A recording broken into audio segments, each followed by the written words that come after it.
Assalamualaikum warahmatullahi wabarakatuh. Kembali lagi ya di channel Lastris Corner. Nah, kali ini kita akan membahas mengenai materi tentang bioteknologi modern.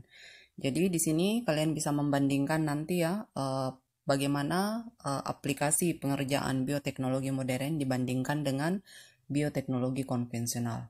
Jadi silahkan disimak ya, tapi sebelumnya jangan lupa like, share, dan subscribe untuk membantu saya membangun channel ini. Nah, bioteknologi modern ini merupakan suatu teknologi ya yang sangat bergantung pada pengetahuan di bidang mikrobiologi, biokimia, dan rekayasa genetik.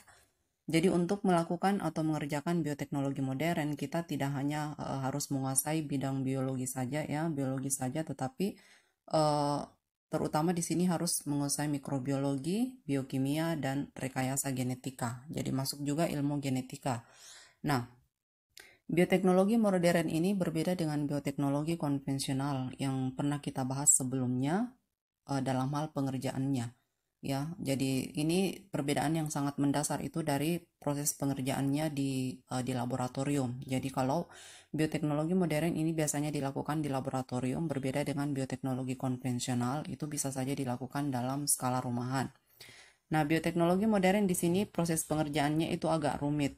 Dan selain itu dia juga menggunakan perlengkapan yang lebih rumit pastinya ya, dan melalui serangkaian rekayasa pada level seluler dan pada level molekuler. Jadi di sini nantinya utamanya pada proses rekayasa genetik ya, itu kebanyakan kita berimajinasi. Kenapa? Karena sampel atau bakteri yang kita kerja itu tidak langsung kita lihat secara langsung ya. Jadi sampelnya itu dia kan tidak kasat mata ya, harus dilihat menggunakan mikroskop. Nah, makanya di sini biasanya sebentar dalam proses pengerjaannya itu harus betul-betul teliti ya, dan harus betul-betul steril agar hasilnya nanti itu memuaskan. Nah, di sini pada proses bioteknologi modern, di sini dia bisa memanfaatkan mikroorganisme, jadi bakteri, virus, atau jamur itu pada tingkat seluler atau molekuler. Nah, sekarang kita lihat ya pengertian dari bioteknologi modern. Bioteknologi modern ini adalah teknik memanipulasi organisme. Jadi memanipulasi itu mengubah ya. Jadi mengubah gennya atau mengubah organisme yang kita gunakan atau komponen dari organisme yang kita gunakan untuk melakukan tugas-tugas praktis dan untuk menghasilkan produk yang bermanfaat. Jadi di sini ada produk yang dihasilkan. Nah, bioteknologi modern akhir-akhir ini tuh lebih berkembang melalui modifikasi gen. Jadi inilah yang disebut manipulasi ya. Jadi gennya kita modifikasi, jadi modifikasi gen-gen spesifik, kemudian akan dipindahkan di antara organisme untuk menghasilkan produk yang bermanfaat. Bioteknologi modern ini sekarang bisa diaplikasikan di berbagai bidang ya. Utamanya di bidang kesehatan itu sekarang sudah banyak digunakan. Di bidang pertanian, di bidang perikanan itu hampir semua bidang ya itu banyak yang menggunakan bioteknologi modern. Nah, sekarang di sini salah satu contoh untuk bioteknologi modern itu adalah rekayasa makhluk hidup. Jadi ada proses yang disebut rekayasa makhluk hidup. Ini merupakan suatu teknik unggulan dalam bioteknologi modern. Nah, rekayasa makhluk hidup itu ini menyangkut rekayasa genetik. Jadi kalau misalnya makhluk hidup direkayasa, otomatis yang kita ubah, yang kita modifikasi itu adalah gennya, ya. Jadi makanya disebut di sini dia menyangkut rekayasa genetika karena yang diubah itu adalah gennya. Rekayasa itu artinya mengubah ya, memodifikasi. Nah, rekayasa genetik ini adalah teknik memanipulasi gen suatu organisme untuk memperoleh produk yang baru. Jadi gennya kita ubah sesuai dengan yang kita inginkan, sesuai dengan hasil yang kita inginkan. Kemudian para ahli genetika sekarang itu bisa melakukan rekayasa genotip suatu organisme untuk memproduksi suatu makhluk dengan kombinasi sifat yang tidak pernah ada secara alami pada organisme. Jadi para ilmuwan genetika itu meneliti ya bagaimana cara mengubah makhluk hidup atau mengubah genotip dari suatu organisme agar bisa menghasilkan sifat yang tidak pernah kita temukan sebelumnya secara alami pada organisme. Nah, contoh di sini ya proses rekayasa genetika yang biasa dilakukan itu ada 3 di sini ya, teknologi plasmid atau biasa kita sebut dengan DNA rekombinan. DNA rekombinan ini maksudnya adalah DNA dengan kombinasi baru. Kemudian yang kedua adalah teknologi hibridoma. Ini biasanya banyak digunakan di bidang kesehatan untuk menghasilkan antibodi monoklonal. Kemudian yang ketiga itu adalah cloning dan kultur jaringan. Ini nanti kita akan bahas satu-satu. Untuk video kali ini saya akan mengkhususkan pada teknologi plasmid atau DNA rekombinan. Jadi silahkan adik-adik simak ya. Nah, di sini yang pertama ya, yang saya akan bahas itu mengenai teknologi plasmid atau DNA rekombinan atau DNA dengan kombinasi yang baru. Nah, di sini pada teknologi plasmid, jadi rekayasa genetika ini dilakukan dengan cara membuat DNA rekombinan, jadi membuat DNA kombinasi baru ya, melalui proses penyisipan gen dengan plasmid sebagai vektornya. Jadi dalam artian di sini proses dilakukannya DNA rekombinan, proses dibuatnya DNA rekombinan ini itu dengan menyisipkan gen yang kita inginkan ya. Jadi gen apa yang kita inginkan diproduksi itu yang akan kita sisipkan ke dalam plasmid ya. Makanya disebut dengan teknologi plasmid karena di sini kita menggunakan plasmid sebagai vektor. Vektor di sini artinya apa? Vektor itu artinya pembawa. Nah, pembawa di sini maksudnya adalah bahwa plasmid inilah nantinya yang akan membawa gen yang kita inginkan untuk dihasilkan oleh bakteri atau mikroorganisme lain, sehingga gen ini bisa diperbanyak ya. Nah, ini yang disebut dengan vektor. Jadi vektor itu adalah pembawa. Dalam hal ini kita akan menggunakan plasmid. Nah, contoh di sini adalah proses pembuatan hormon insulin.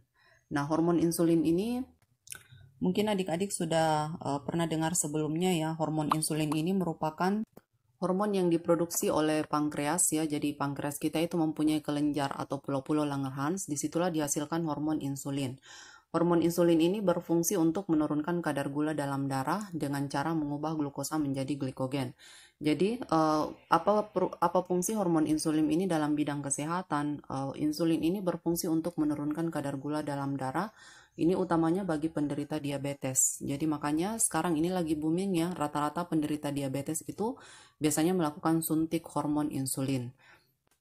Tujuannya pastinya adalah untuk menurunkan kadar gula dalam darah ya. Jadi orang yang menderita diabetes mellitus itu penyebabnya adalah kurangnya hormon insulin ini di dalam tubuh mereka. Makanya untuk membantu mereka walaupun mereka tetap mengkonsumsi karbohidrat, mengkonsumsi gula agar kadar gula dalam darah mereka itu normal, maka itu dibantu dengan menggunakan hormon insulin. Jadi sekarang ini sudah banyak dijual di pasaran ya.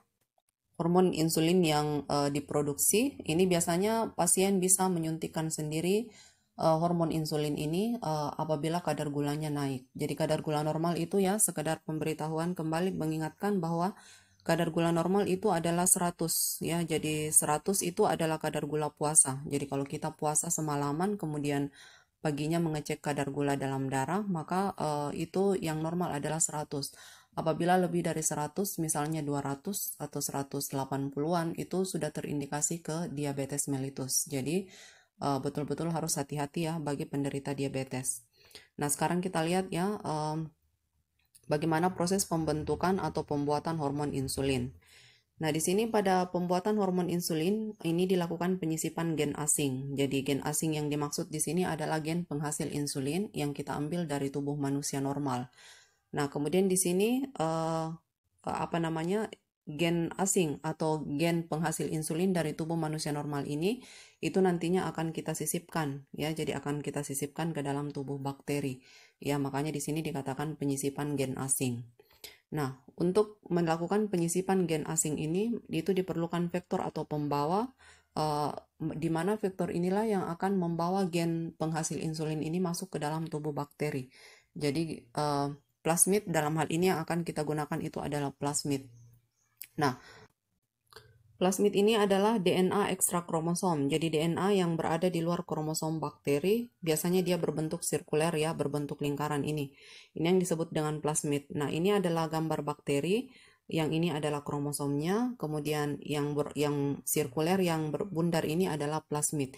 Nah, plasmid inilah nantinya akan kita gunakan untuk menyisipkan gen asing. Gen asing yang dimaksud ini adalah gen penghasil insulin untuk dimasukkan ke dalam tubuh bakteri ini. Nantinya tujuannya itu dimasukkan ke dalam tubuh bakteri adalah untuk memperbanyak agar gen-gen penghasil insulin ini itu lebih banyak. Jadi nantinya kita akan ambil gen-gen tersebut untuk diberikan kepada penderita diabetes. Nah, selanjutnya di sini adalah bagaimana proses pembuatan hormon insulin. Nah, di sini bisa dilihat pada gambar ya, mulai dari proses penyediaan sel bakteri dan proses pengambilan gen yang akan kita gunakan.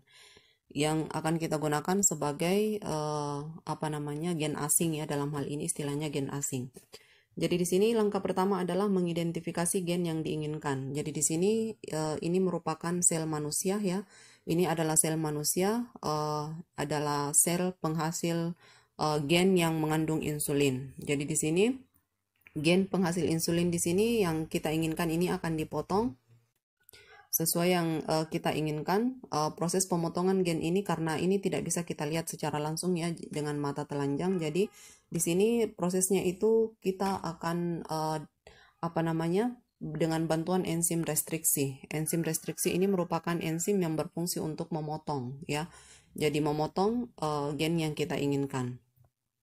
Nah, selanjutnya di sini yang lain ya, langkah kedua itu adalah mengisolasi plasmid DNA manusia. Jadi plasmid dari bakteri kita ambil. Jadi di sini biasanya kita menggunakan bakteri Escherichia coli.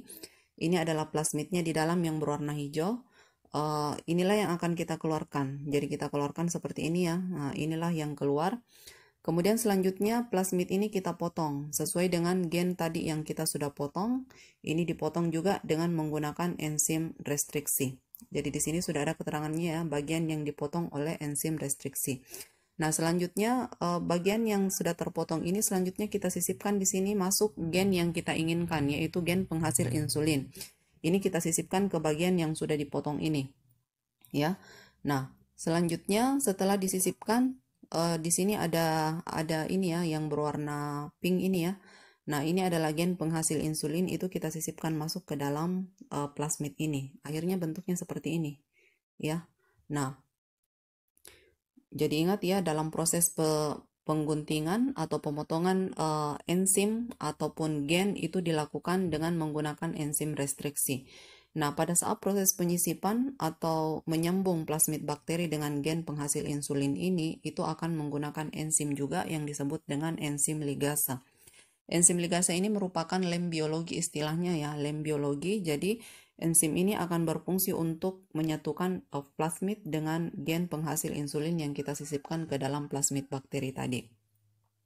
Nah, kemudian selanjutnya memasukkan plasmid yang berisi DNA penghasil insulin ini ke dalam sel bakteri. Jadi plasmid tadi yang sudah berisi gen penghasil insulin ini dimasukkan lagi kembali ke dalam tubuh bakteri Escherichia coli. Tujuannya apa dimasukkan? Karena untuk memperbanyak. Nah, kita ketahui bahwa bakteri ini kan membelah sangat cepat. Dalam semalaman itu kita bisa menghasilkan ratusan bakteri, ratusan koloni bakteri. Nah, otomatis kalau misalnya gen penghasil insulin ini masuk ke dalam tubuh bakteri dan di dalamnya mengandung gen sisipan, maka otomatis kita bisa menghasilkan gen penghasil insulin itu dalam jumlah yang banyak hanya dalam waktu semalam ya. Jadi tujuan menggunakan bakteri ini adalah untuk proses perbanyakan. Nah, itu ya. Kemudian selanjutnya di sini kita akan lakukan ya, setelah dilakukan penyisipan, ini akan dibiarkan selama beberapa jam, selama 1 malam ya. Kemudian selanjutnya kita akan melakukan penyisipan seleksi klon bakteri. Jadi kita akan melihat nantinya bakteri-bakteri yang ini akan kita tanam pada medium ya, dalam cawan Petri. Ini nantinya akan kita lihat di sini mana koloni bakteri yang mengandung plasmid yang kita tanam tadi, mana yang tidak mengandung plasmid rekombinan, DNA rekombinan. Nah, koloni dengan plasmid non-rekombinan itu dia akan berwarna biru. Jadi bisa dilihat di cawan Petri ini ada koloni yang berwarna biru dan putih ya, jadi biru dan putih. Nah, koloni yang berwarna biru itu dia tidak mengandung plasmid. Jadi dia tidak tersisipi tadi plasmid rekombinan. Sedangkan koloni yang berwarna putih inilah koloni yang mengandung plasmid rekombinan. Nah, koloni yang berwarna putih inilah yang kita butuhkan. Karena koloni yang berwarna putih inilah yang mengandung DNA rekombinan, di mana DNA ini merupakan hasil penyisipan dari gen insulin yang kita inginkan tadi. Nah, bisa dilihat di sini di gambar sebelah sini ya. Ini adalah bakteri pembawa plasmid yang ditanam di dalam medium agar. Kemudian di sini ada keterangannya koloni yang mengandung plasmid non-rekombinan itu adalah berwarna biru, artinya itu kita tidak butuhkan. Sedangkan koloni yang membawa plasmid rekombinan dengan gen LAX yang tidak utuh itu berwarna putih. Nah, koloni inilah yang akan kita butuhkan. Nah, ya, jadi seperti itu ya. Jadi ini proses penyeleksian bakteri yang tumbuh itu yang mana yang mengandung gen penghasil insulin dan yang mana yang tidak mengandung gen penghasil insulin. Nah, setelah itu maka dilakukan lagi pemurnian. Kita akan ambil kembali bakteri yang mengandung gen penghasil insulin tadi. Kita akan murnikan, kemudian kita akan ambil gen-gen yang dihasilkan ya dari proses perbanyakan. Oke, sekian. Semoga bisa dipahami ya. Semoga bisa dipahami penjelasan mengenai proses pembuatan hormon insulin. Semoga bermanfaat. Jika ada yang kurang dipahami, silahkan ditanyakan lewat kolom komentar. Jangan lupa like, share, dan subscribe. Assalamualaikum warahmatullahi wabarakatuh.